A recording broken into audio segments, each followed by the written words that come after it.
Another question that's come up has to do with self-worth.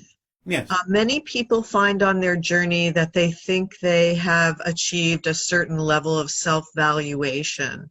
Yes. And then they will find a circumstance comes up that triggers them to devalue themselves or to feel that they have really not accomplished a full recognition of their self-worth. All right. Well, the first and most paradoxical thing to remember when confronted with issues of lack of self-worth is first and foremost to own it as a choice that you made in experiencing that idea. Because the second you own it, instead of regretting that it's coming up, you are empowered to deal with it, empowered to do something to change it. So it's only the denial of the fact that it comes up, the resistance to the fact that it comes up, that actually makes it stick around and reoccur. Remember that many people, even when they deal with certain issues of self-worth, may test themselves to make sure they have changed.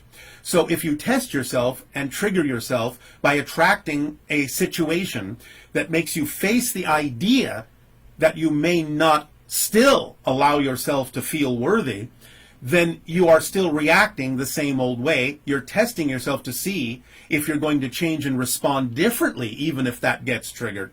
But the first step toward getting around that is to not deny or resist that it came up, but to acknowledge that you chose it. Because by acknowledging that you chose to experience lack of self-worth again, that keeps you in the seat of self-empowerment to be able to explore it and do something about changing it.